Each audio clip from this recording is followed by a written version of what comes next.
राष्ट्रवादी शरदचंद्र पवार पक्षाचे प्रदेशाध्यक्ष जयंत पाटलांविरोधात नाराजीचा सूर असल्याची माहिती सूत्रांकडून मिळते।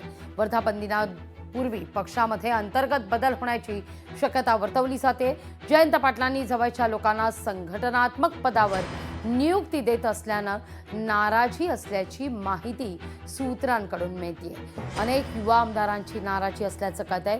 नाराज आमदारांनी शरद पवारांपर्यंत नाराजी पोहोचवल्याची देखील माहिती आहे। तर नुकतंच शरदचंद्र पवार पक्षाच्या अर्थात पवारांच्या उपस्थितीत त्यांच्या निवासस्थानी जयंत पाटील, रोहित पवार, सुप्रिया सुळेंची नाराजी दूर करण्यासंदर्भात बैठक झाली असल्याची देखील माहिती मिळते।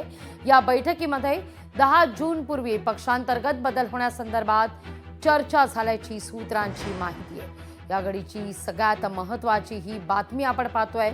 राष्ट्रवादी शरदचंद्र पवार पक्षाचे प्रदेशाध्यक्ष जयंत पाटील यांच्या विरोधात पवारांच्या राष्ट्रवादीत नाराजीचा सूर असल्याची बातमी समोर येते।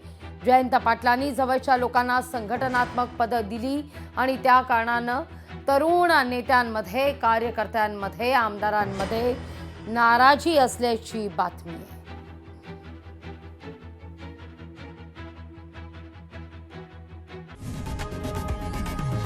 लोकशाही मराठी ऐका, पहा, जागरूक रहा।